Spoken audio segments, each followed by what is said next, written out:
The soft morning light spilled into the small sunroom, painting stripes across the hardwood floor.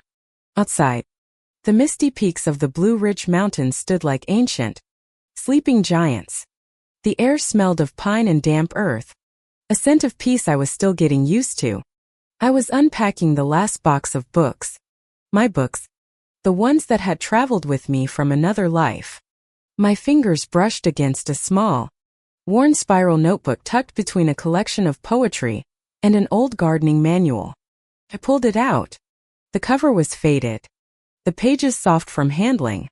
I opened it to the first page. The handwriting was mine, but it felt like it belonged to a stranger. It was a list, not a grocery list, or a list of things to do.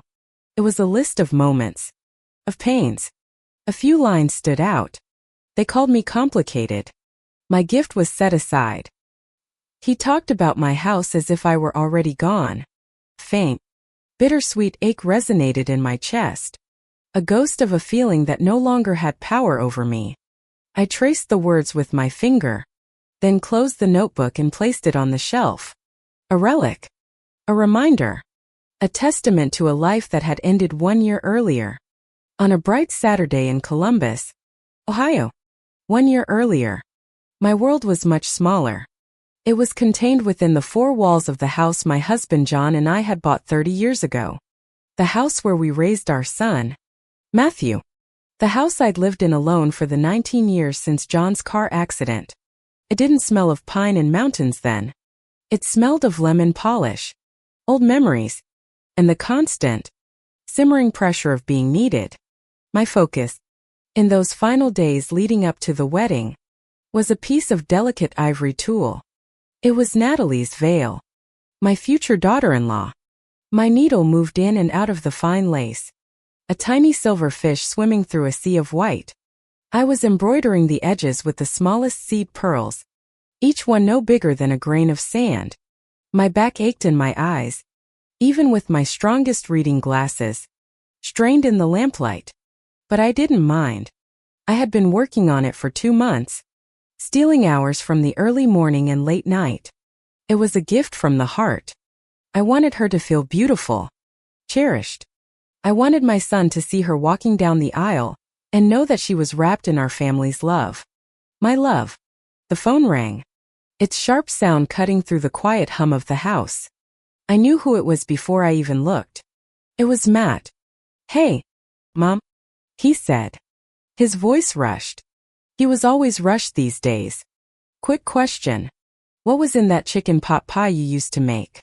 The one with the flaky crust. Natalie's trying to plan meals for after the honeymoon and she loved it." "It was thyme, honey," I said, not missing a stitch.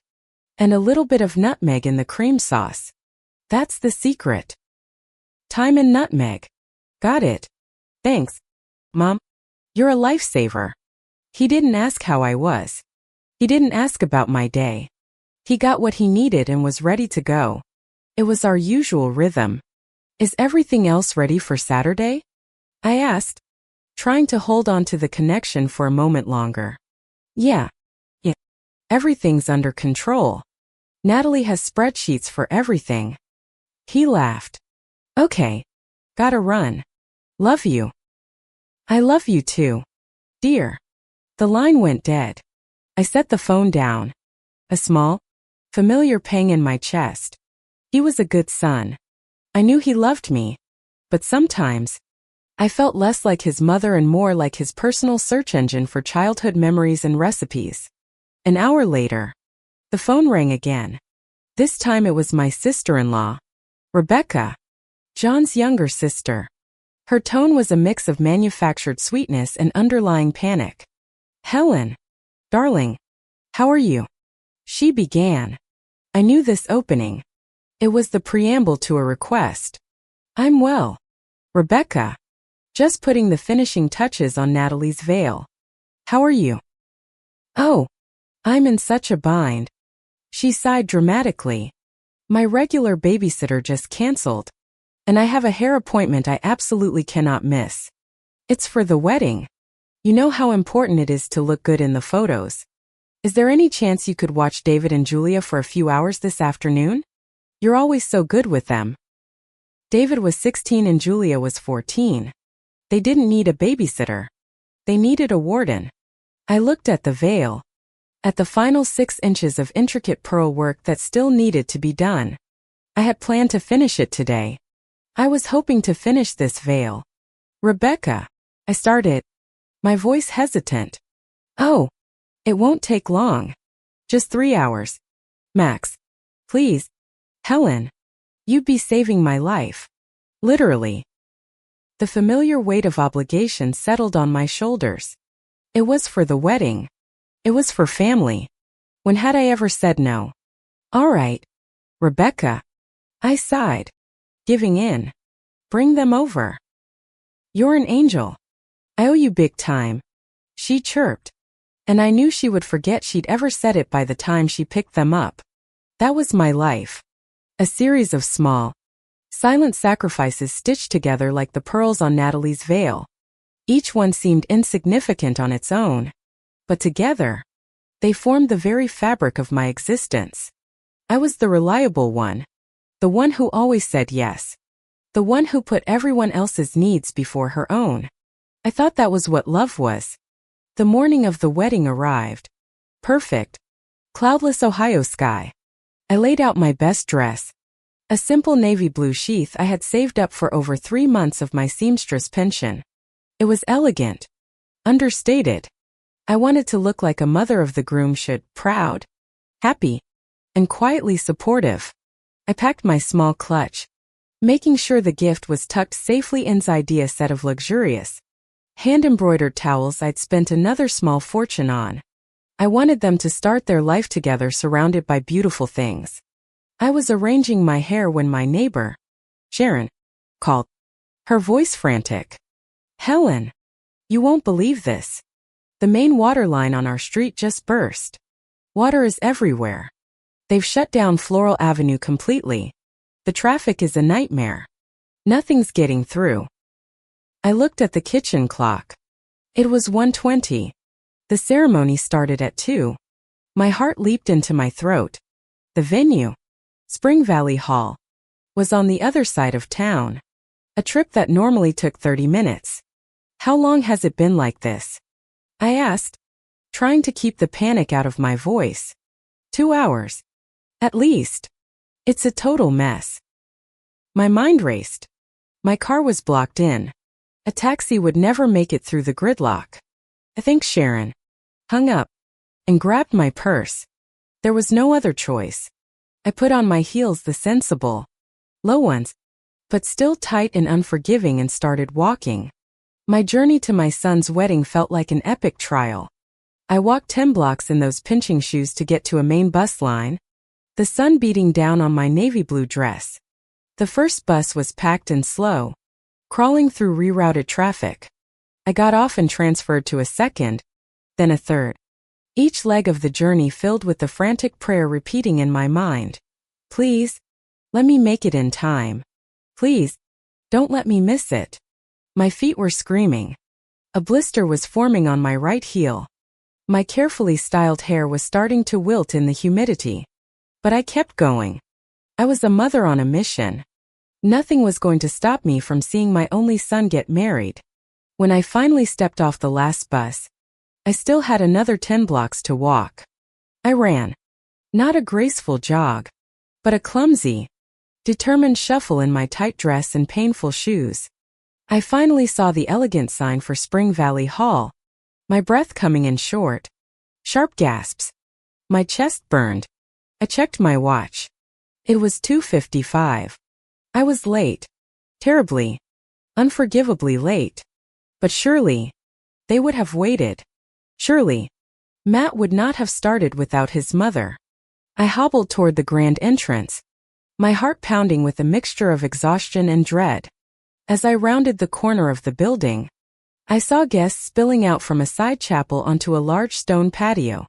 They were laughing, holding glasses of champagne. The organ music had stopped. The ceremony was over. I had missed it. I had missed my son's wedding. A wave of nausea and shame washed over me. I felt the sting of tears behind my eyes, but I blinked them back. I couldn't fall apart here. I needed to find Matt. I needed to explain. I looked for the main entrance to the reception hall to find the newlyweds. My path took me along the back of the building, past a small, secluded garden. It was a little alcove with a bench, reserved for the bridal party to rest between photos. And that's when I heard her voice. Natalie's. It was light and animated, colored with relief. She was talking with her friends, Yasmin and Paula.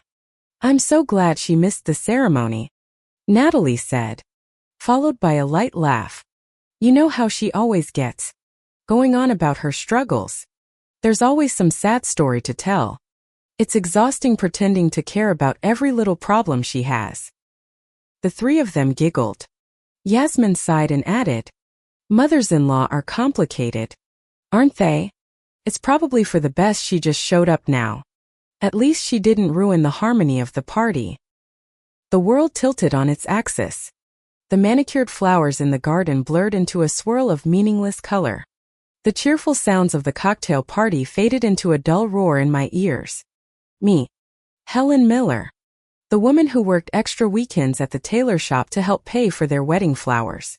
The woman who spent 2 months embroidering her veil through the dead of night after a full day's work. The woman who raised Matthew alone after my husband died. Working 2 jobs to give my son an education and a life of dignity. Complicated. Full of sad stories. That's how they saw me. After a lifetime of my silent sacrifices. For a moment, forgot how to breathe. The carefully constructed world I had lived in for so long. A world built on the foundation of my own quiet giving. Shattered into a million pieces. The words echoed in my head, exhausting pretending to care. My sacrifices weren't seen as love. They were seen as burdens. My life experiences weren't sources of wisdom. They were just sad stories. The air suddenly felt thick and heavy. And my navy blue dress, which had felt so elegant an hour ago, now felt like a shroud. My first instinct was to turn and run.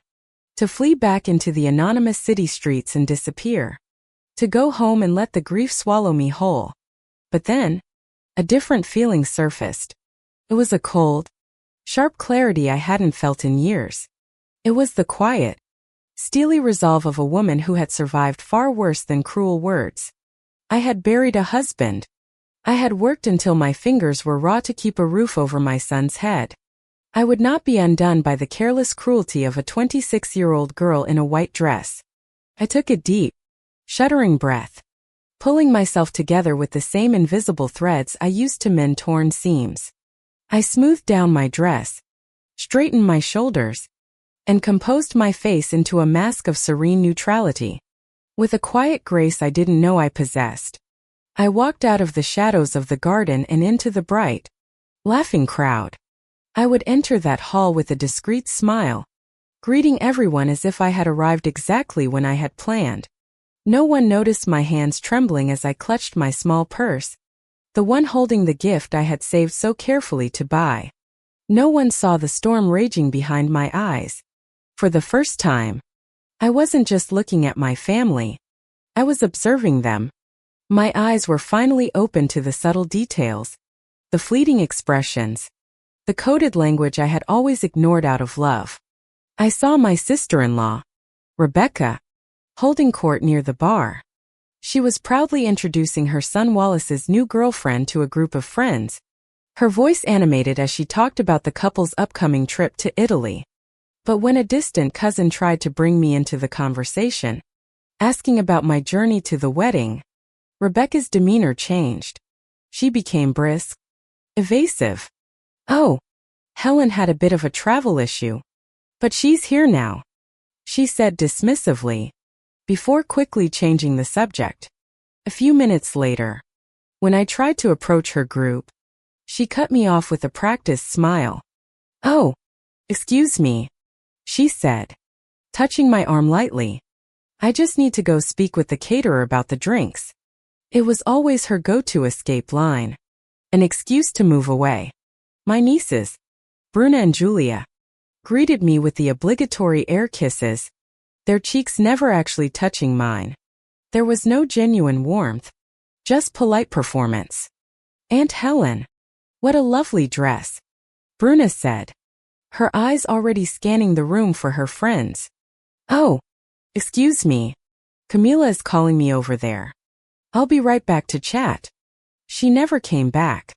My nephew David, Rebecca's son, barely looked up from his phone when I said hello. His dark eyes flickered in my direction for a second before he mumbled, "Hey, Aunt Helen." An automatic, emotionless greeting. He was more engaged with the screen in his hand than with the aunt standing in front of him. My brother-in-law, Nicholas, sat at the main family table with his wife, Carla. He caught my eye several times and gave me a little wave from across the room, a lazy, distant acknowledgement. But he never made a move to come talk to me. He never invited me to join them at their table, even though there were 2 empty chairs. When I approached their table to greet Carla, she was polite but cool. "Oh, Helen. Hello. How are you? So good to see you. The wedding is beautiful, isn't it?" And that was it. The end of the conversation. Her attention immediately shifted to the person on her other side. I felt like a ghost at my own son's wedding feast, present in body, but invisible in spirit. I was a social obligation to be fulfilled quickly, a box to be checked before they could move on to more interesting people. Later, the time came for the newlyweds to open their gifts. I watched from a distance, standing with a group of other less important guests. I saw the set of towels, the ones I had embroidered with their initials in fine silver thread, the ones I'd paid for with 3 months of my pension at an elegant shop downtown. Natalie held them up for a moment, and Matt gave me a quick, automatic smile from across the room. "Thanks, Mom," he called out. Natalie didn't even look at the embroidery. She just passed them to a bridesmaid, who placed them on a growing pile. The next gift was from her parents, a state-of-the-art dishwasher. "Oh, my gosh. This is amazing," Natalie squealed, her face lighting up with genuine delight. "It's exactly what we wanted. You guys are the best." She ran to her parents and gave them long, effusive hugs. The difference was stark, painfully clear. While other family members received long hugs, animated conversations, and genuine attention, my interactions were all perfunctory, polite, but distant. I was there, watching those details for the first time with real attention, that I began to question everything. Had I always been blind to these signs, or had I simply chosen not to see the truth for all these years? For dinner, I found myself seated at a table with some old neighbors and distant family acquaintances. Mrs. Peterson, my former next-door neighbor, leaned in and whispered to me, "Helen, you're different today. Quieter than usual. Is everything all right?" I forced a smile. "Just a little tired from the traffic getting here." I lied. But the truth was that something fundamental was shifting inside my chest. A painful realization was slowly taking shape. I watched Matt move through the party, greeting all the guests with wide smiles and warm hugs. When he finally made it to my table, he leaned down, gave me a quick kiss on the cheek, and asked if I was enjoying the party. "Everything is beautiful, son. Congratulations." I answered sincerely. He smiled, patted my shoulder, and was gone again, moving on to the next table. 3 minutes at my table, 15 minutes at his in-laws' table. Another small, silent calculation I recorded in my mind. The party continued with loud music, dancing, and laughter. I remained at my table, making polite conversation with Mrs. Peterson and her husband, trying to keep the smile fixed on my face while a silent hurricane formed inside of me.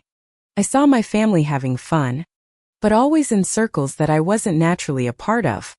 No one asked me to dance. No one came to pull up a chair for a longer chat. No one bothered to include me in their jokes or their casual group photos.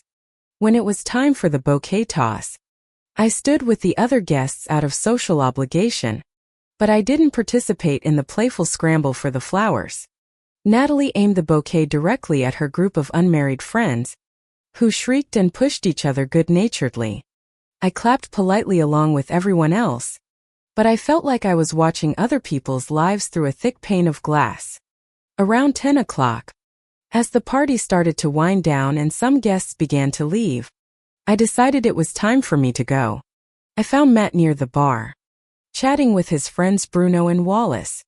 "Son, I'm heading out," I said, giving him a hug. "It was a beautiful party. Congratulations again." "Leaving already, Mom?"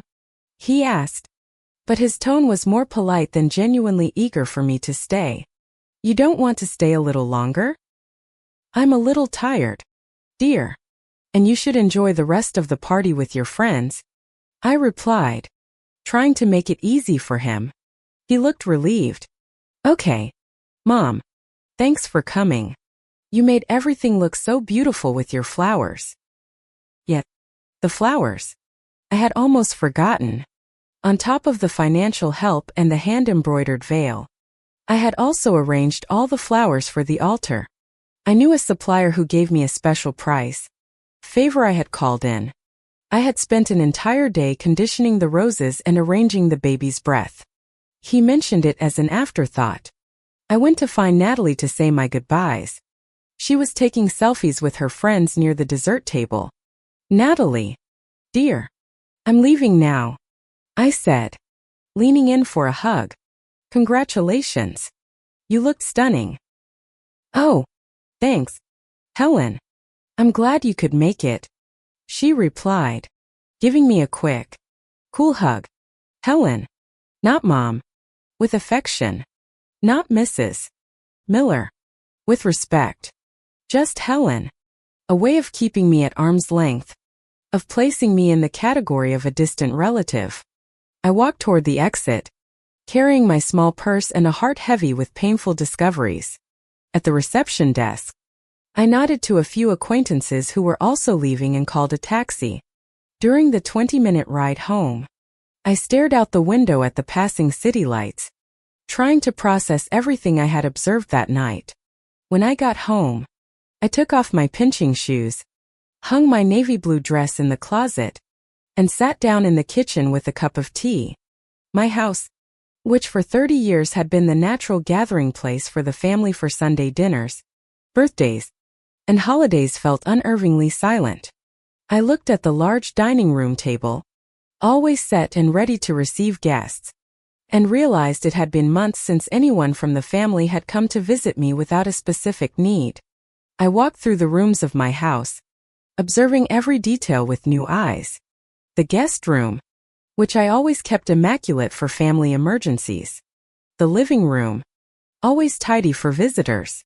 The kitchen, equipped to cook for a crowd.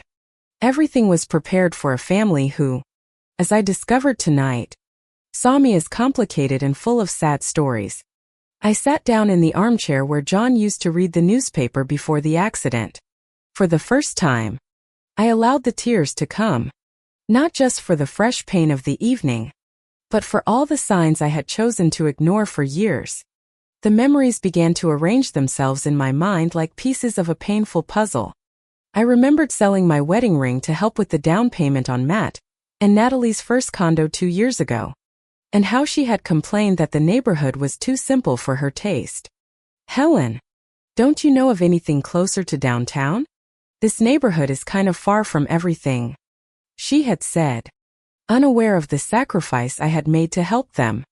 I recalled the dozens of weekends I spent looking after Rebecca's kids when they were younger, always hearing her comment on how I had no important commitments anyway. Since I was a widow and retired, Helen can watch the kids. She doesn't have anything important to do this weekend. I once heard Rebecca say casually to her husband, as if my time had no value. I thought of the family gatherings where I organized everything. I would cook for 12 people, clean the house, buy the drinks and desserts, and wash all the dishes afterward.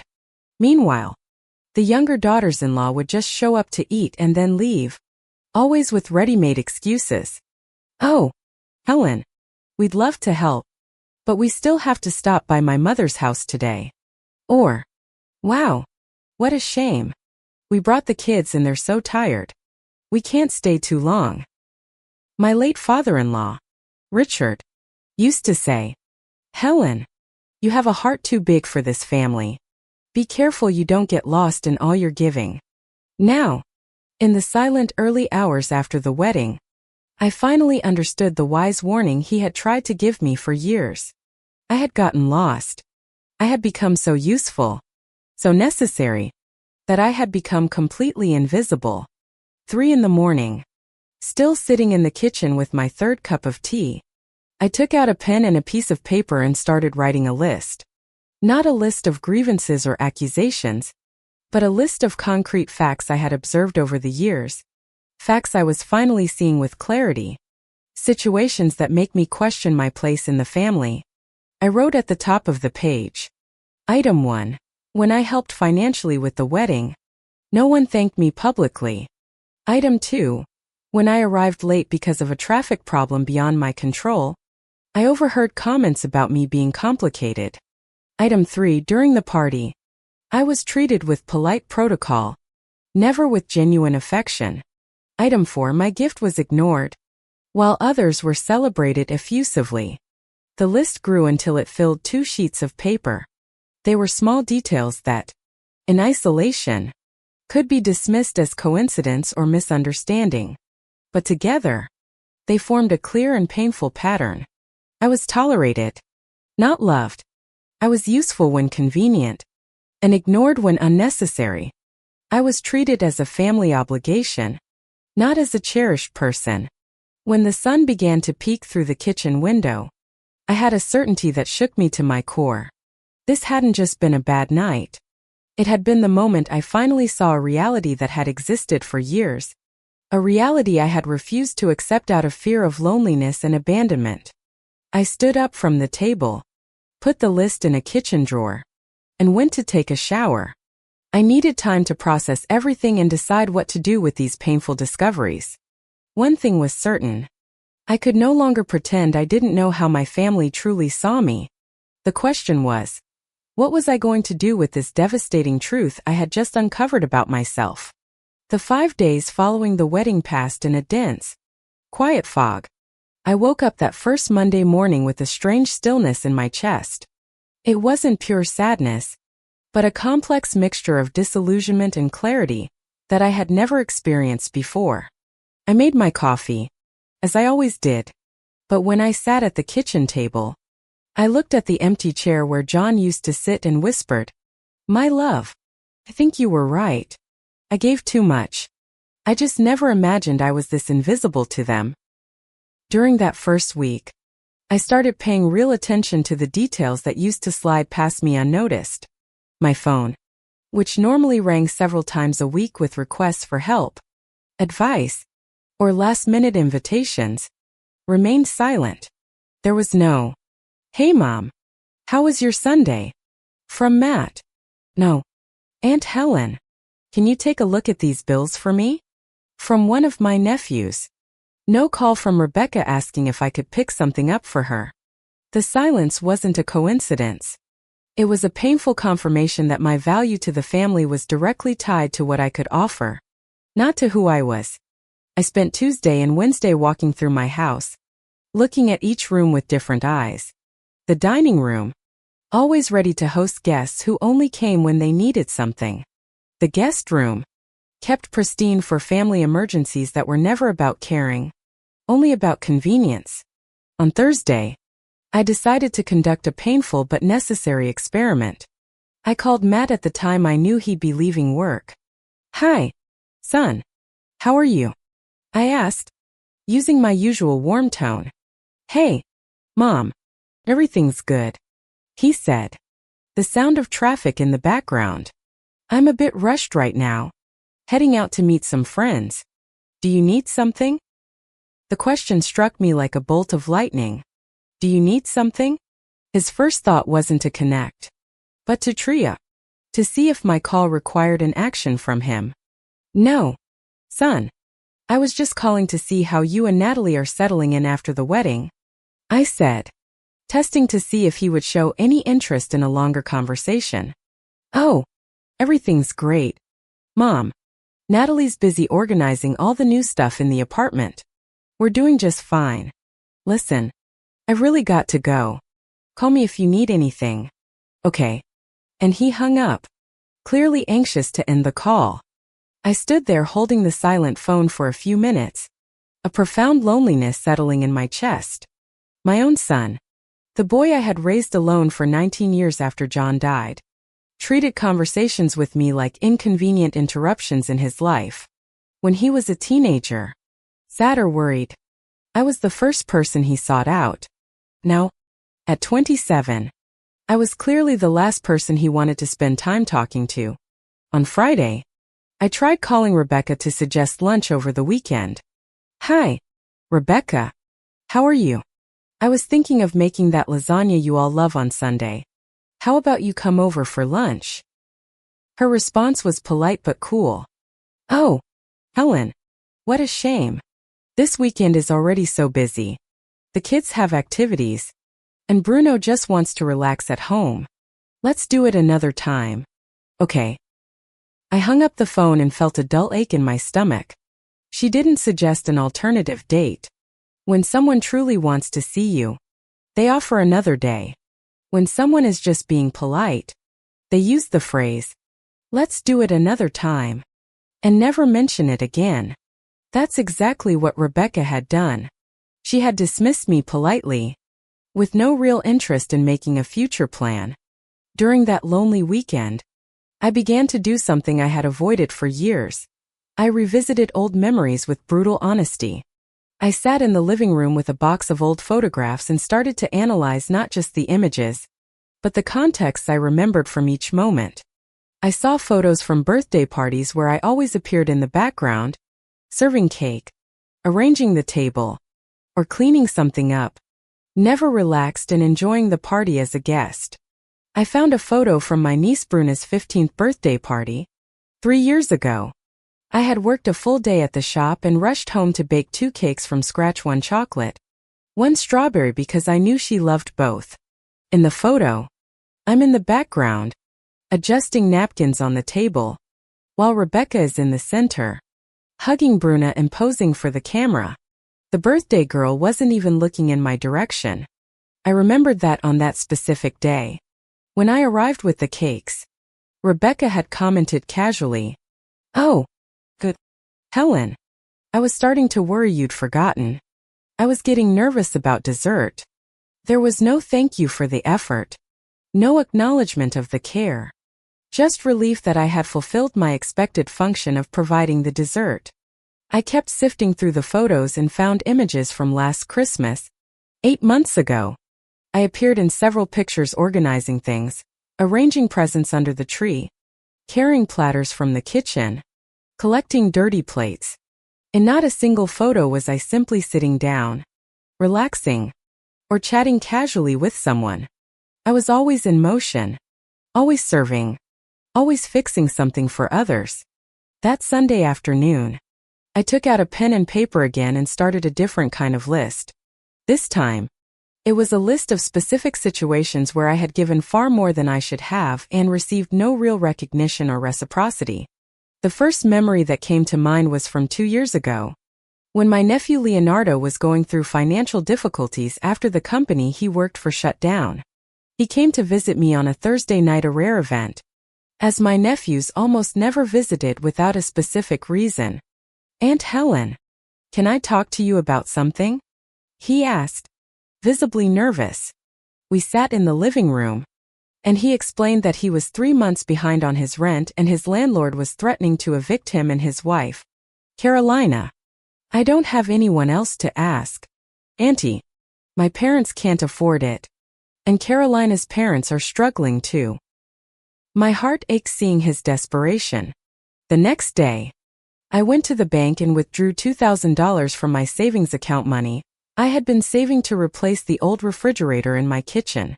I gave him the money that Saturday, saying, "Don't worry about paying it back quickly. The important thing is that you two are okay." He hugged me with tears in his eyes. "Auntie, you saved our lives. I'll never forget this." 6 months later, Leonardo got a new job and was financially stable again. He never once mentioned the money I had loaned him. He never offered to repay even a small portion. He never brought up the favor I had done.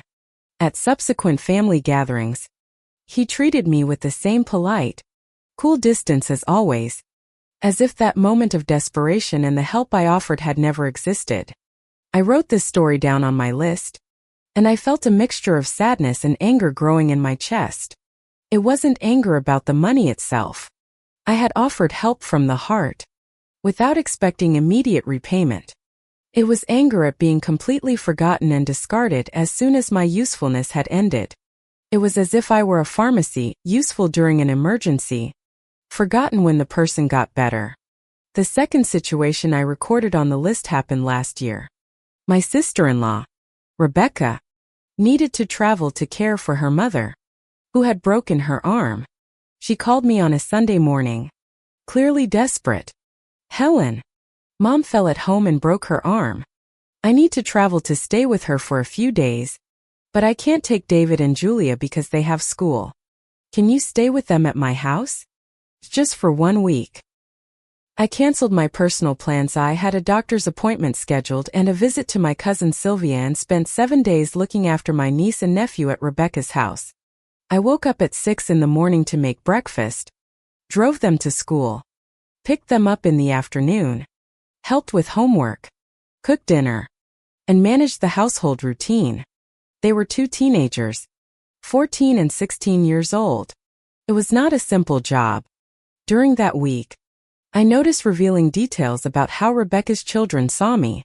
David, the 16-year-old, would go out to meet friends without telling me where he was going. He'd come back whenever he wanted and answer in monosyllables when I tried to start a conversation. "Where were you?" I'd ask when he arrived at 11 at night. "Around," he'd reply, heading straight up to his room. Julia, 14, was more polite but equally distant. She accepted that I cooked for her, washed her clothes, and organized her things, but she never offered to help or showed any genuine gratitude. It was all automatic. "Thanks, Aunt Helen," said on autopilot, without any warmth or real acknowledgement. When Rebecca returned from her trip the following Sunday, I had left the house immaculate, the laundry washed and ironed, and the refrigerator stocked with prepared food for the week. She thanked me quickly. "Oh, Helen, thank you so much. You saved me." But 2 weeks later, when I called to suggest we have lunch and talk about how her mother was doing, she was too busy and had no time for extra commitments. I wrote this second situation on the list and realized a painful pattern. I was called upon in emergencies. I used my time and energy to solve other people's problems. I was thanked quickly when my function ended, and then I was forgotten until the next need arose. I was like a tool kept in a closet, useful when needed, invisible the rest of the time. The third memory I decided to record was even more recent and painful. 2 months before Matt's wedding, he had come to me, worried about the costs of the party. "Mom, it's getting more expensive than we imagined. The venue, the catering, the flowers, it's getting tight," he explained, clearly embarrassed to ask for financial help. Even knowing my retirement income was modest, I offered to help in the way I could. "Son, I can contribute with the flowers. I know Richard from the flower market, and he'll give me a special price." I didn't mention that to get that special price, I would have to work extra weekends at the tailor shop for 2 months. I worked Saturdays and Sundays hemming formal dresses to earn the money for the flowers. On top of that, I spent sleepless nights embroidering the details on Natalie's veil, a handmade labor of love that saved them over $500. My fingers ached. My eyesight grew tired, but I wanted her to feel special on her wedding day. When I gave her the finished veil 2 weeks before the ceremony, her reaction was, "Oh, it's cute, Helen. Thanks." Cute. 2 months of sleepless nights, fingers pricked from so much embroidery, love and care invested in every single stitch. And her reaction was cute. At that moment, I pretended to be satisfied with her thanks, but deep down, I felt a pang of sadness. Later, at the wedding, when I heard her call me complicated, I understood that all that effort and sacrifice hadn't generated gratitude or affection, only an expectation that I would always do more. I wrote down this third situation and realized my list was revealing a consistent pattern of one-sided relationships. I gave love, time, money, and energy. In return, I received polite protocol and was forgotten until the next need arose. It wasn't reciprocity. It was emotional exploitation disguised as normal family dynamics. On the Monday of the following week, exactly 10 days after the wedding, I decided to conduct one more test. I called my cousin Julia, who had always been closer to me and generally showed more genuine affection. "Julia, how are you? I've been missing talking to someone in the family," I said, being honest about my emotional need. Her response surprised me. "Oh, Helen, I'm so glad you called. I was actually worried about you. I noticed you were quieter than usual at the wedding. Did something happen? You seemed a little distant." For the first time in weeks, someone had noticed my emotional state and cared enough to ask directly. I decided to open my heart to her, at least partially. "Julia, can I ask you an honest question? Do you think the family sees me as complicated? As someone who always has problems or difficulties to talk about?" There was an uncomfortable silence on the other end of the line that lasted just a little too long to be comfortable. "Helen, why are you asking that? Did someone say something?" she asked, clearly uneasy. I told her about the words I had overheard in the garden, without mentioning specific names to avoid creating family conflict. I heard some comments about me being complicated and having too many sad stories. It got me thinking if that's how you all see me. Julia's response was well-intentioned, but it was a confirmation. "Helen, you know that sometimes, well, you do like to talk about your struggles. And there's nothing wrong with that.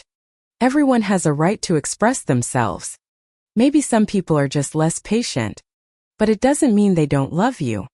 Family is like that, full of ups and downs." I hung up the phone with a devastating certainty. Even Julia, who was the most caring member of the family, indirectly confirmed that I was seen as someone who likes to talk about her struggles. My search for emotional connection, by sharing my personal experiences, was interpreted as negativity or drama. My human vulnerability was seen as a personality flaw. That night, sitting in the kitchen with my fourth cup of tea, I finished my list with a painful but liberating conclusion. I had spent the last several years trying to buy love through giving and sacrifice. I offered financial help, free labor, emotional availability, and maternal care, hoping to receive affection and appreciation in return. But real love can't be bought. It either exists naturally, or it doesn't. I looked at the clock on the kitchen wall. It was 2 a.m. on a silent Tuesday. I folded my list carefully and put it in the drawer with the first list I had made on the night of the wedding. 2 weeks of intense reflection had led me to a clear and devastating understanding. I wasn't loved for who I was, but tolerated for what I provided. The question that now haunted me was simple and terrifying. If I stopped offering help, time, and resources, how long would it take for my family to notice my absence? And when they noticed, would it be out of genuine affection, or just practical inconvenience? I knew that soon, I would have to make a decision about how to handle this new, painful awareness. I could no longer pretend to be ignorant of my true position in the family dynamic. The question was, what would I do with this truth that was burning silently inside my chest? The transformation began exactly 15 days after the wedding, on a gray Monday morning, when I woke up with a cold clarity that surprised me. There were no dramatic tears, no moment of emotional breakdown. I simply opened my eyes at 6 a.m., as I always did. but this time with a serene determination I had never felt before. I got out of bed, made my coffee, and sat at the kitchen table with a pen and paper. It was time to conduct an honest, practical analysis of my relationship with my family, no longer as a weeping victim, but as an intelligent woman who had finally decided to see reality. I started by listing concrete situations from the last 2 years. The Sunday lunches, where I would cook for 12 people and no one would offer to help, not even to clear the dishes. They would just get up from the table and go to the living room to watch television, leaving me alone in the kitchen for 2 hours, washing plates and putting away leftovers. The thoughtful birthday presents I gave, always chosen with care and bought with financial sacrifice, but which were never reciprocated with the same zeal or investment. I wrote about the small financial emergencies that I always resolved with my modest seamstress pension. They weren't enormous sums, because my income didn't allow for it, but I realized I always prioritized their comfort over my own needs. I canceled personal plans, postponed important purchases for my house, and saved on my own medication so I could help them when they needed it. The list grew for 3 uninterrupted hours. They were small details that, in isolation, could be interpreted as coincidences or misunderstandings. But together, they formed a clear and painful pattern that I could no longer ignore. I was a convenience, not a priority. I was consulted when they needed something, and forgotten when everything was fine. Without drama or self-pity, but with an analytical coldness that impressed me, I started to plan changes. Not explosive or vengeful changes, but gradual and definitive adjustments in how I position myself within the family dynamic. If they saw me as someone always available to solve problems, I would simply stop being available. Over the next 2 weeks, I began to implement small changes in my behavior, testing reactions and observing the consequences. When Rebecca called, asking me to watch David for an afternoon because she had a hair salon appointment, I replied politely, "Oh, Rebecca, what a shame. I can't today. I have an appointment." I wasn't lying. I had made an appointment with myself to organize my closets, but it was a legitimate commitment. Her reaction was revealing. Poorly disguised irritation and emotional pressure. "But Helen, it's just this one afternoon. You can always help with these things. What do you have that's so important to do?" The demanding tone confirmed that my availability was seen as an obligation, not a favor. "I have personal commitments, Rebecca. Maybe another time," I replied firmly, ending the conversation. When Matt called, asking if I could look at a utility bill that was confusing for him to understand, I offered a different alternative. "Son, you can bring the bill over this weekend, and I can teach you how to read it. That way, you'll learn for next time." He was visibly annoyed. "Oh, Mom, there's no need to complicate things. Just take a quick look and tell me if it's right." I held my ground. "Matthew, it's important for you to learn these things. I'm your mother, not your personal secretary." The awkward silence that followed told me everything I needed to know. He didn't want to learn. He wanted me to solve the problem for him, as I always had. "Never mind, Mom. I'll ask a friend to look at it," he said, clearly irritated. These small behavioral changes started to generate interesting reactions. Leonardo, who had owed me $2,000 for over a year, showed up at my house on a Thursday night, a rare visit that immediately alerted me to some need. "Aunt Helen, how are you? It's been a while since we talked," he said, trying to make casual conversation. After 15 minutes of superficial chat, he got to the point. "Auntie, Carolina's pregnant. We're so happy, but a little worried about the costs of the nursery and all that." I understood immediately where this conversation was headed. He was testing the waters for another request for financial help, without even mentioning the previous money he still owed me.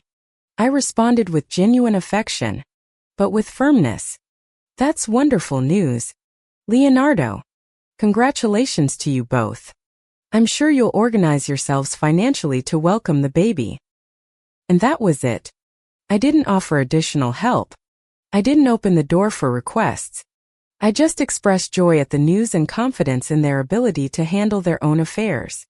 His reaction was one of clear discomfort. He had expected me to automatically offer financial help or make myself available to buy items for the nursery.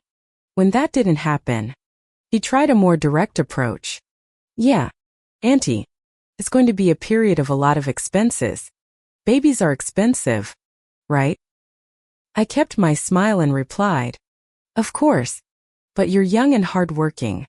You'll find a way."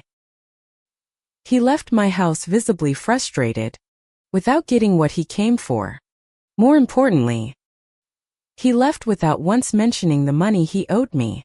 That confirmed my suspicion. They saw me as an inexhaustible source of resources, never as a person who also had limitations and needs of her own. During the third week of my silent transformation, I began to take more concrete actions regarding my personal life. I called my cousin Julia, who lived in Asheville, North Carolina, and had always insisted I spend time at her house. "Julia, remember how you're always inviting me to visit your city? I'm seriously thinking about making a trip." The genuine joy in her voice moved me. "Helen, that's wonderful. When do you want to come? I can pick you up at the bus station, and we'll plan a beautiful tour of the city." It was the first time in months that someone had shown real enthusiasm at the idea of my company, not as a favor or an obligation, but as a genuine pleasure. We scheduled a visit for the following month, and I began to plan. I would need someone to look after my house for a few days. Automatically, I thought of asking Rebecca or Matt, as I always did. But then I asked myself, why would they take care of my house with love when they didn't even take care of my company with love? I decided to hire Mrs. Gable, a neighbor lady who provided home care services. It would be an extra expense, but it would give me total independence and the guarantee that my house would be well cared for. More importantly, I wouldn't owe any favors to people who had already shown they saw me only as a convenience.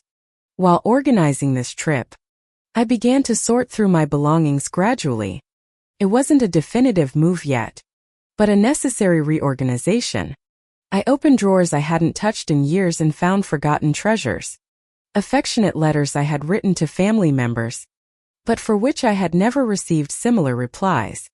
Photos where I always appeared serving or organizing something. Receipts for generous gifts I had given without ever receiving equivalent reciprocity. Every drawer I opened told a story of one-sided giving. I found the receipt for the sewing machine I bought for Rebecca's daughter when she wanted to learn crafting. A machine that cost me 4 months of my pension and was used twice before being abandoned in a closet. I found photos from Bruno's birthday barbecue where I appeared in the kitchen washing dishes while everyone else was having fun in the backyard.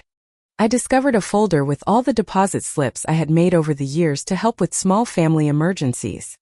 Adding it all up, I realized I had given away over $5,000 in the last 3 years, money that I had gone without in my personal life, but which was never acknowledged as a significant sacrifice by those who received it.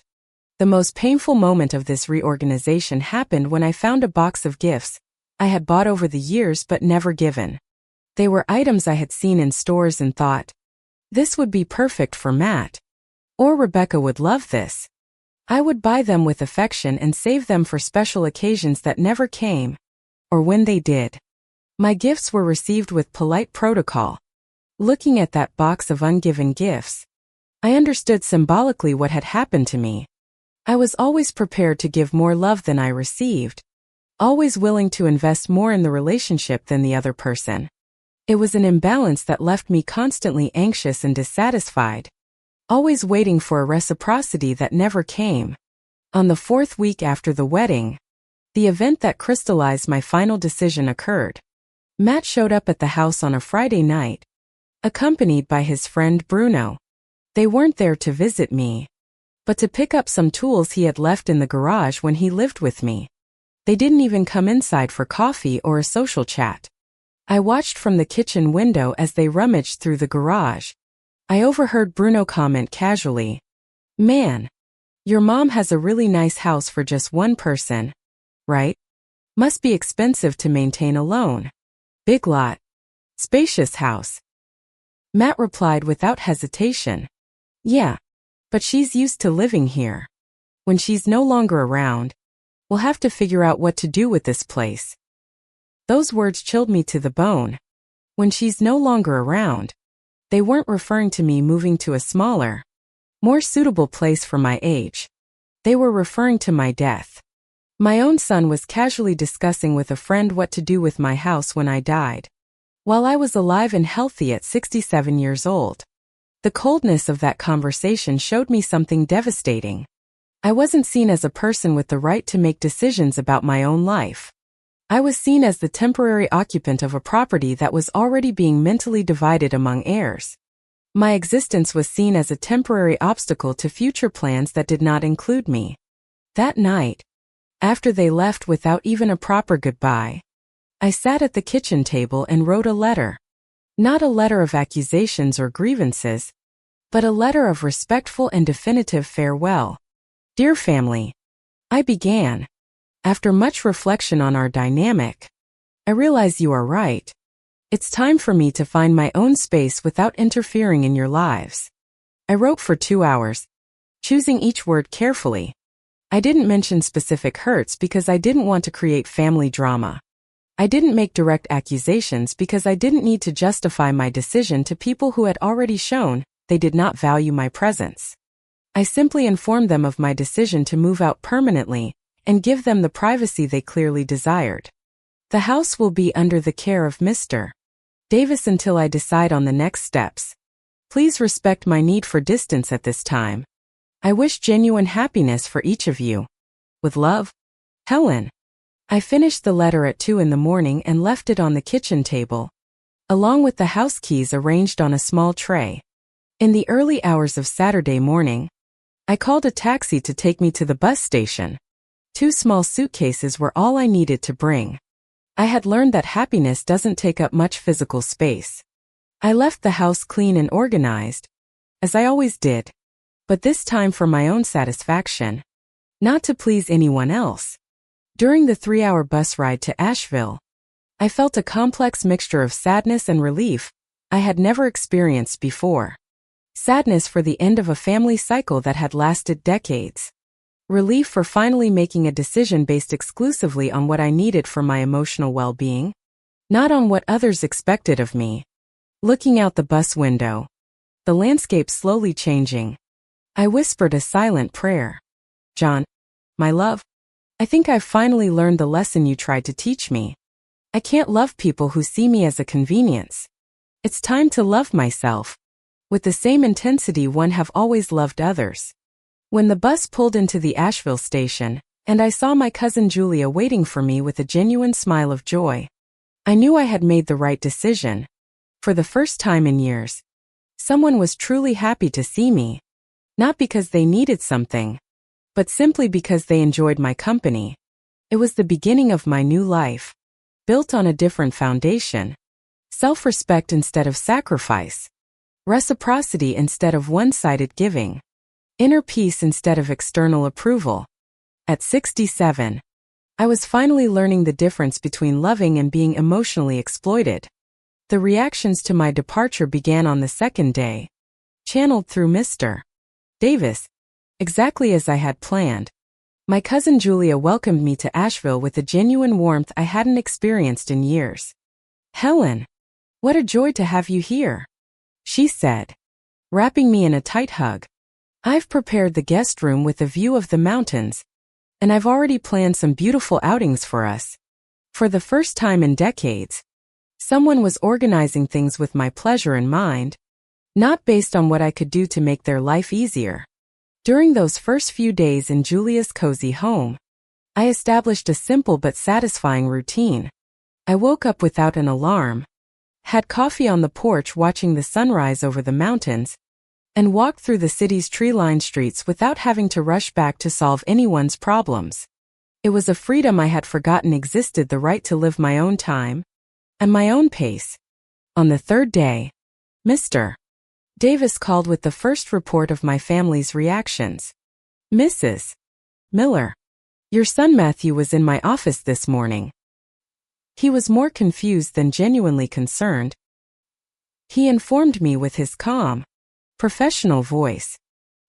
He asked several times when you would be back to normal, and if I knew where you were staying. Back to normal. The phrase told me everything about how Matt viewed my decision. To him, my action wasn't a legitimate choice made by an adult woman seeking dignity and respect. It was a temporary deviation from the norm being me, always available for his needs, without questioning my own well-being. "What did you tell him, Mr. Davis?"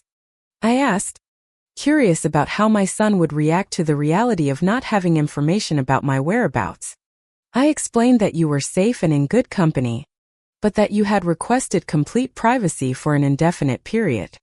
He did not like that answer at all. On the fourth day, the second reaction arrived through the lawyer. Rebecca had shown up at his office, not asking about my emotional state or demonstrating any familial concern, but wanting practical information. She was more irritated than worried. "Mr. Davis reported. She asked if you would be back in time for her daughter Bruna's graduation party next month." When I explained I didn't have that information, she asked who would organize the event if you weren't available. That reaction caused a mixture of sadness and confirmation. Rebecca wasn't worried about me as a person. She was worried about who would handle the logistical problems that I always solved. I wasn't seen as a beloved aunt they would miss, but as an event planner who needed to be available for their convenience. Natalie was the third to seek information, and her approach was the most revealing of all. According to Mr. Davis, she arrived at the office demanding explanations and wanting the key to my house to retrieve some kitchen utensils she had left behind during the wedding preparations. "Where has Helen gone?" she had demanded. "She can't just disappear like this without an explanation. What if there's a family emergency?" The hypocrisy of this concern for family emergencies filled me with indignation. During the 2 months of wedding planning, Natalie had never shown genuine interest in my emotional well-being. Now, my absence became a problem because she needed kitchen utensils and someone to blame if family arrangements went wrong. When Mr. Davis explained that I wanted no contact for an indefinite period, she sighed with visible irritation. "But who's going to take care of organizing the family stuff now?" she had said. She always handled everything. It was the exact confirmation I needed about how they saw me, not as a person with intrinsic value, but as a solver of practical problems. I recounted the conversation to Julia over our afternoon coffee. During my second week in Asheville, I established a new routine that brought me a tranquility I hadn't experienced in many years. I found a part-time job helping at the local community library, where my patience with children and organizational skills were genuinely valued by the coordinator, a warm woman named Anna Beatrice. "Mrs. Miller, it's such a blessing to have you here," Anna Beatrice said at the end of my first week. "The children love it when you tell stories, and your organization of the books has been impeccable." It was the first time in years I had received professional recognition for skills I had always possessed, but that my family had never properly valued. I started attending a weekly reading group at the library, where I met interesting people like David, a 71-year-old widower who became a respectful and caring companion. David had lost his wife 3 years prior, and perfectly understood my journey of personal rediscovery after draining family relationships. "Helen, can I tell you something I learned after my Rose passed away?" David asked during one of our walks through the city center. "I learned that true love shouldn't cause constant pain. If you feel pain every time you interact with someone, it's not love. It's emotional dependency or manipulation." His words resonated deeply within me because they described exactly what I felt in relation to my family. Every interaction with them left me emotionally exhausted, questioning my value, feeling inadequate or problematic. That wasn't the effect that healthy relationships should have. For the first time in decades, I was being seen and appreciated for who I really was, not for what I could do or solve for others. David enjoyed my company during our walks. Anna Beatrice valued my contribution at work. The children at the library brightened up when they saw me arrive. It was genuine reciprocity, not exploitation disguised as family love. 2 months after my departure, Mr. Davis informed me of the escalation in my family's reactions. Mrs. Miller, your son Matthew was here again, this time more insistent. He said the family can't get organized without you and that everyone is worried. The lawyer's tone suggested he wasn't convinced of the sincerity of this concern. What specifically are they having trouble organizing? I asked, suspecting it wasn't emotional issues, but practical ones. Well, according to him, no one knows how to organize the Mother's Day lunch. Bruna's party was a disaster because nobody thought about details like napkins and decorations. And Rebecca is having a hard time finding a babysitter on the weekends. Exactly as I had imagined. They didn't miss my loving presence. They missed my free services. They weren't worried about my emotional well-being. They were inconvenienced by the absence of the person who solved practical problems for them. Mr. Davis, I said firmly, please inform Matthew that I am doing very well, that I have found inner peace, and that these organizational difficulties they are facing are opportunities for them to develop their own autonomy and responsibility. 3 months after I left, the confrontation I knew would eventually come happened. Matt managed to get my address through mutual contacts.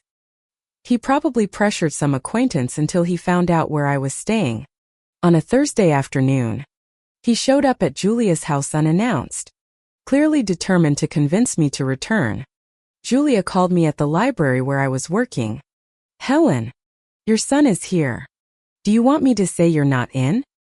I took a deep breath and decided to face the situation.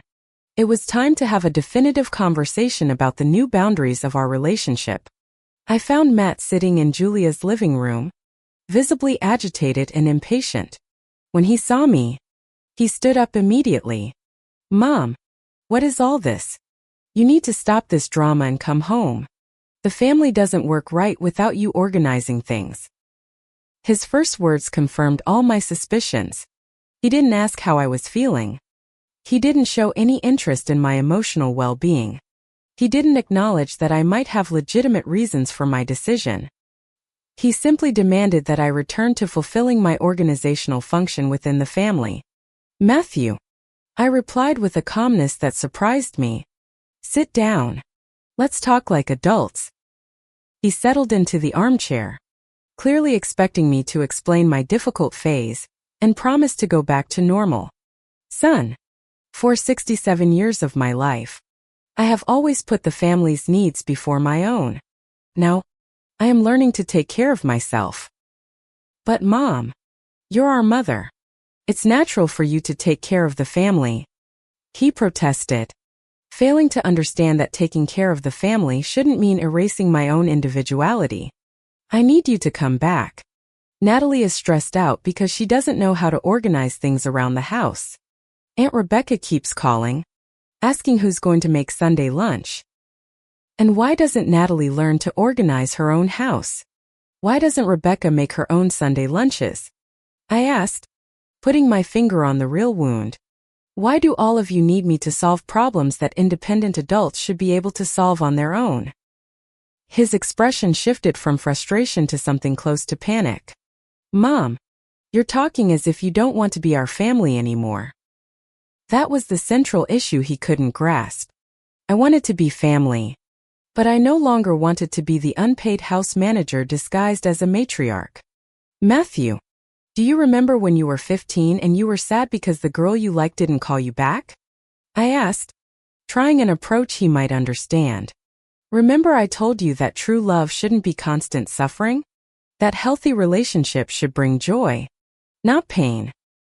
He nodded, not understanding where I was going.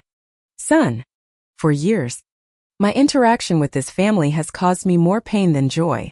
You seek me out when you need something and ignore me when everything is fine. You see me as complicated when I express my emotional needs. That is not healthy love. But Mom, he tried to interrupt, but I continued firmly. At your wedding, I heard your wife call me complicated for having too many sad stories. You want me to exist only to solve your problems, never to share my own life and human experiences. You want an employee, not a mother. The silence that followed was dense and revealing. Matt was clearly processing information he had never considered before. Perhaps for the first time in his adult life, he was being forced to see our relationship through my eyes, not just through the lens of his own needs. Mom, do you want me to apologize for Natalie? Can talk to her. He tried, still not understanding that the problem wasn't an isolated misunderstanding, but a dysfunctional relationship pattern that had lasted for years. I don't want empty apologies, Matthew. I want genuine respect. I replied with a firmness that surprised even myself. I want to be seen as a person with my own value, not as a solver of family problems. I want relationships where I also receive care and attention, not just give it. He was silent for long minutes, clearly struggling between acknowledging my perspective and maintaining the family dynamic that had always benefited him. What if we try to change things? We can be different, he suggested, but without real conviction. I looked at my son, the boy I had raised alone for 19 years, whom I loved unconditionally, whom I had protected and nurtured with all my energy, and I felt a deep sadness mixed with a mature love. Matthew, real changes in behavior happen when a person genuinely recognizes they were wrong and commits to transformation. You are offering change because you want me to go back to solving problems for you, not because you recognize that you have treated me poorly. The truth of that statement hung in the air between us. He knew I was right. His offer of change was strategic, not sincere. It was one more attempt to convince me to return to my previous role, not a real transformation of how he saw me. Mom, please. He tried one last time, but I shook my head with loving firmness. Son, I will always love you, but I will no longer accept being treated as a convenience. If one day you want a truly reciprocal relationship with me, based on mutual respect and genuine interest in my life, I will be here. But I will no longer pretend that everything is fine when it is not. He left Julia's house that afternoon without getting what he came for. I watched from the window as he got into his car with a defeated expression. And for the first time, I didn't feel guilty for disappointing my son. I felt proud for having defended my own dignity. That night, talking with Julia about the encounter, she said something that stuck in my memory. Helen, you did something brave that many women of our generation never managed to do. You chose your own well-being over keeping the family peace at any cost. That's not selfishness. It's necessary self-preservation. 6 months after my departure, Mr. Davis informed me that the family had stopped asking for information about my return. I believe they have finally understood that your decision is final, Mrs. Miller.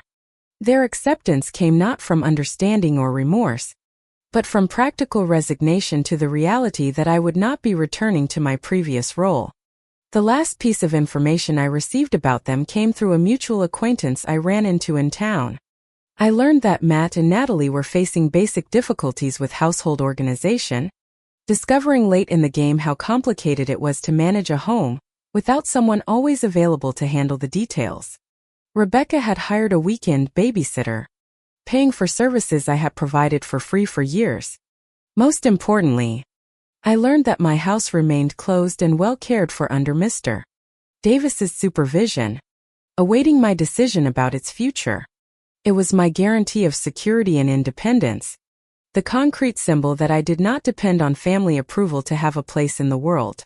That evening, looking at the stars from Julia's porch with David by my side and a cup of tea in my hands, I reflected on the painful but liberating journey I had traveled.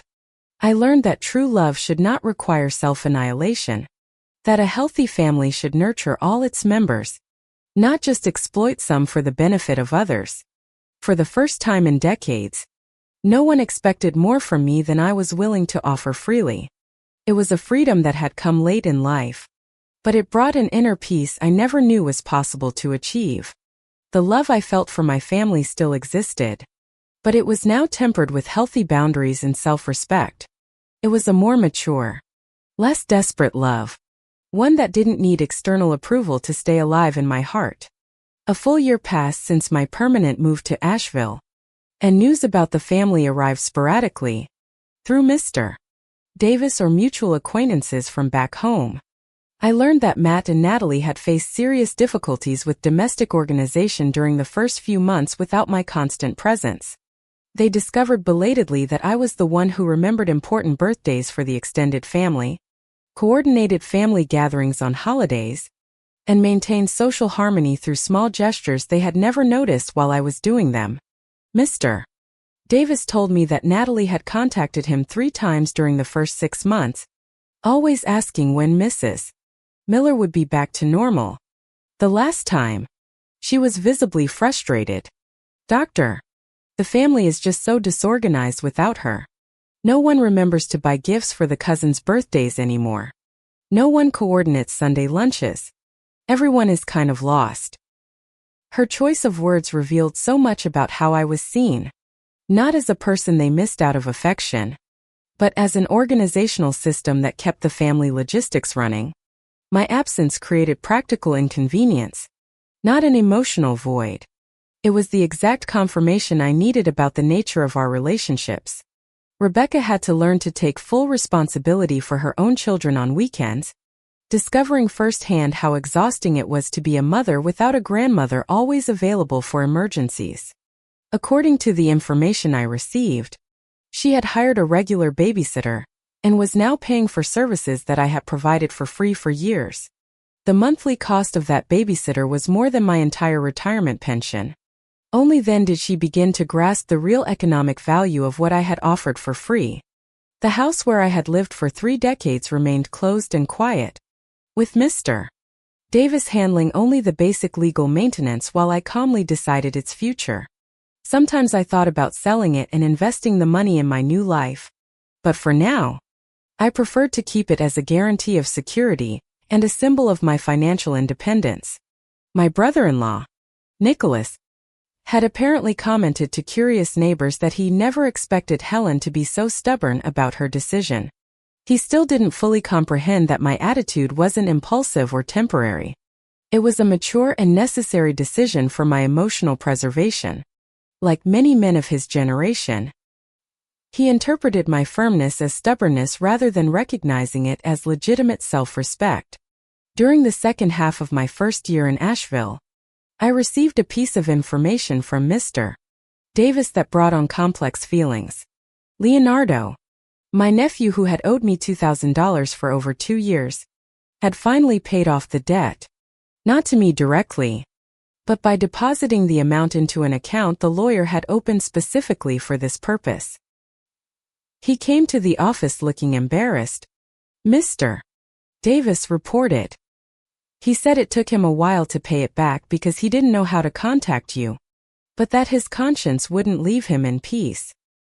It was interesting how Leonardo had managed to find my phone number and address when he needed help 2 years ago, but didn't know how to get in touch when it was time to return the favor.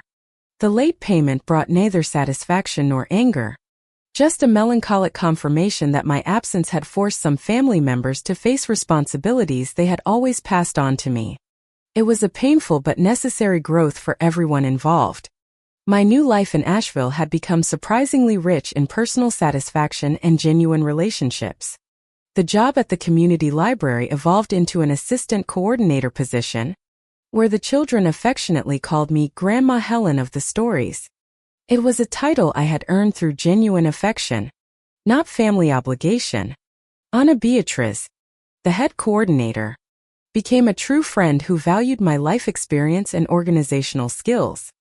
"Helen, I don't know how we functioned here before you arrived.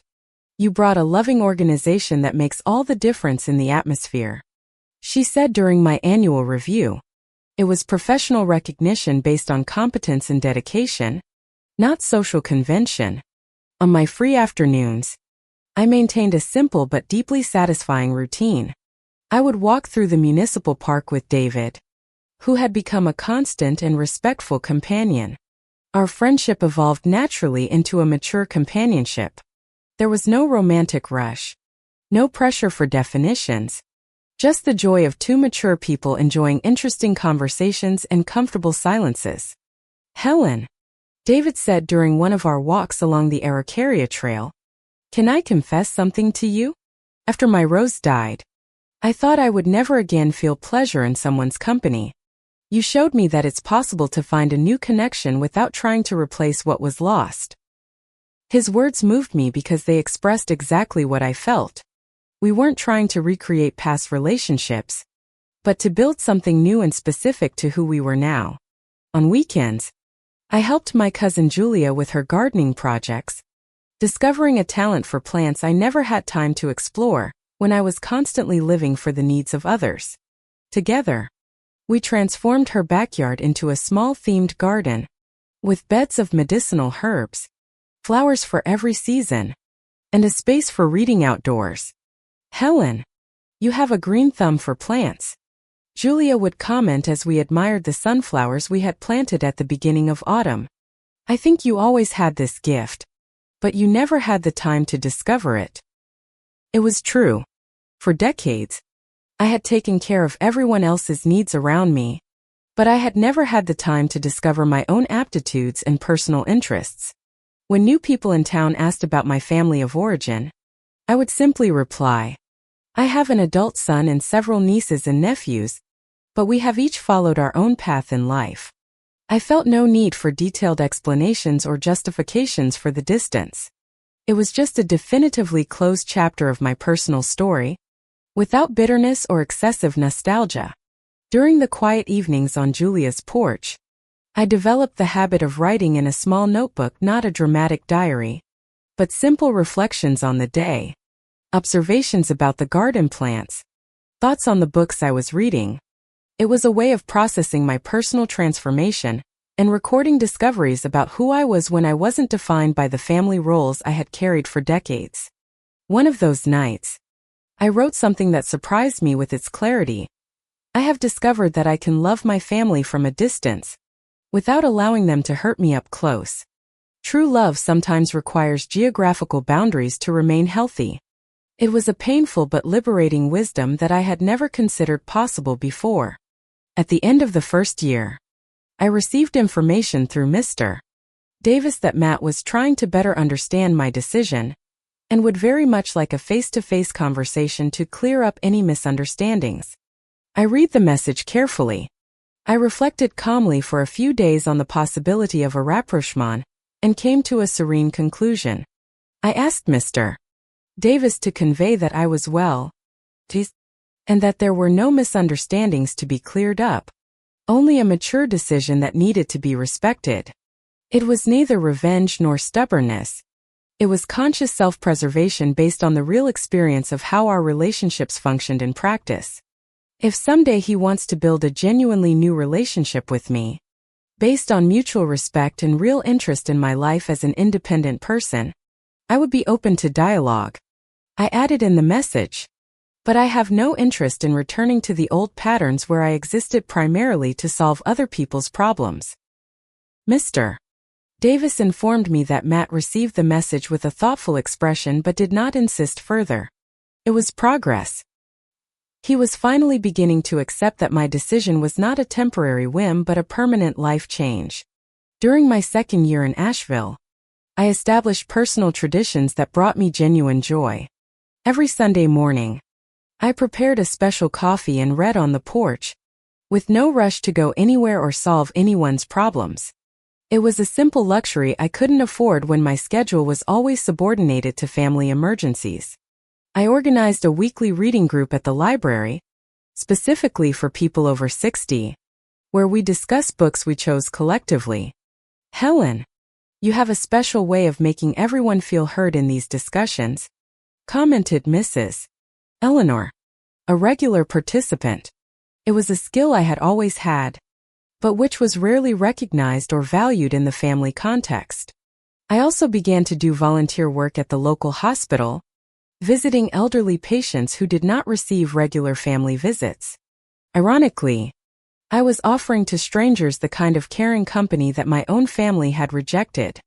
The difference was that these patients genuinely valued my presence and showed sincere gratitude for the moments we shared. You have a gift for talking to the most difficult patients, observed Dr. Carlos, a geriatrician at the hospital. They calm down when you arrive. It's a rare talent. It was professional recognition for human qualities I had developed over decades of caring for other people, now finally being valued in the proper context. At the start of my 3rd year in my new life, something happened that tested my hard-won serenity. I learned, through an acquaintance I met at the market, that Matt and Natalie were facing serious marital problems. I heard they're in couples therapy, said Mrs. Maria, who had known the family for years. It seems they're having a hard time adjusting to the responsibilities of adult life. My first reaction was an automatic maternal impulse to want to help, to fix, to intervene in some way to alleviate my son's suffering. But I took a deep breath and reminded myself of the lessons learned during these years of distance. Mature love sometimes means allowing people to face the consequences of their own choices. That's a shame, I replied to Mrs. Maria. But I'm sure they'll find a way to work through it together. They are capable adults. And I truly felt that. It wasn't coldness or disinterest, but genuine confidence in their ability to develop as independent people. That night, talking with David about it, he said something that confirmed my intuition. Helen, if you rush to help now, you would be teaching them that they can continue to make irresponsible decisions, because there will always be someone to clean up the consequences. Sometimes, the greatest act of love is to allow people to grow through their own difficulties. On one of those sunny afternoons, while watering the flowers on the porch next to David, who was helping me in respectful silence, I smiled as I realized a simple but profound truth. For the first time in decades, no one expected more from me than I was willing to offer freely. There were no silent demands, no unspoken expectations, no emotional guilt when I chose to take care of myself. I had learned a valuable lesson about human relationships. To truly love does not mean accepting constant disrespect. And taking care of myself was not selfishness. It was necessary self-preservation. Genuine love should not cause the constant pain that I had felt before my transformation. Healthy relationships should nurture all the people involved, not just benefit some at the expense of others. Looking back, I saw my journey not as a family abandonment, but as a recovery of my lost individuality. For years, I had completely dissolved into the roles of mother, aunt, sister-in-law, and family organizer, forgetting that I also had the right to be simply Helen, a woman with legitimate needs, dreams, and boundaries. The inner peace I had achieved did not come from the absence of love, but from the presence of self-respect. I continued to love my family from a distance, but now that love was tempered with healthy boundaries that protected my personal dignity. It was a more mature, less desperate love, one that did not need external approval to stay alive within my heart. Sometimes, when I was sitting on the porch at the end of the day, watching the sunset over the mountains of Asheville, I would whisper a silent gratitude to John. My love, I finally learned the lesson you tried to teach me. I discovered that I can love without losing myself, care without erasing myself, be useful without being exploited. It was a wisdom that had come late in life, but it brought an inner freedom I never knew was possible to achieve. At 69 years old, I was finally living my own life. Not the life that others expected me to live for their convenience. The silence I chose to maintain was not coldness or revenge. It was a conscious protection of the inner peace that had cost so much to win. It was the mature recognition that some distances are necessary for love to continue to exist in a healthy way. On a cool autumn afternoon, almost exactly 3 years after I had left Columbus, a letter arrived. The handwriting on the envelope was unfamiliar, but the return address was a law firm in my old city. It wasn't from Mr. Davis. My heart gave a slight, nervous flutter. Inside, there was a single, neatly folded page. It was from Matt. Mom, it began. I don't know if you'll even read this. Mr. Davis said you wanted space, and I've tried to respect that. It's been hard. Harder than I ever thought. It's taken me a long time to understand why you left. First, I was just angry. I thought you were being selfish. But the truth is, we were the selfish ones. Living without you forced us to grow up. Natalie and I, we almost didn't make it. We had to learn how to be partners, how to run a house, how to be adults without a safety net. And your safety net was always there. So quietly, that we never even saw it until it was gone. I'm not writing to ask you to come back. I know that life is gone. I'm writing to say I'm sorry. I'm sorry for every time I called only when I needed something. I'm sorry for not seeing how much you did. I'm sorry for that day in the garage. I didn't mean it the way it sounded. But I know now how it must have hurt you. And I'm sorry Natalie and I were so careless with your heart at the wedding. We were young and stupid and didn't deserve the love you gave us. I don't expect you to forgive me. Maybe you can't. But I needed to tell you that I see it now. I see you. Not just as Mom, the problem solver, but as Helen, my mother, who deserved so much better from me. If you're ever open to it, I would like to visit you. Not to ask for anything. Just to talk. To get to know the woman who lives in Asheville. But only if you want to. Either way, I hope you are happy. You deserve to be happy. Love, Matt. Tears streamed down my face as I read the letter. But they were not tears of pain. They were tears of release. Of a grief I hadn't known I was still carrying. It wasn't an empty apology. It was a recognition. An acknowledgement. David, who was sitting across from me reading his own book, looked up. He saw the tears and his expression softened with concern. Helen? Is everything all right? I wiped my eyes and held up the letter, a watery smile forming on my lips. Everything is more than all right. David, I said, my voice thick with emotion. I think my son is finally growing up. I folded the letter and placed it on the small table beside me.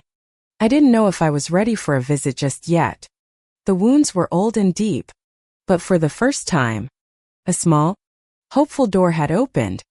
Not a door back to the past, but a door to a possible future. A future where I could be both a mother and myself. A future where love was not an obligation, but a choice, made freely, by two people who truly saw each other. That afternoon, with David reading quietly beside me and the scent of mountain pine in the air, I understood that I had found something I had been searching for my entire life. Without ever knowing its name, the harmony of being loved for exactly who I was, without having to transform myself into someone more convenient to please other people. Sometimes, the greatest new beginning isn't found in a grand departure, but in the quiet, patient work of healing. And sometimes, the silence we choose to keep is what finally allows the right words to be heard.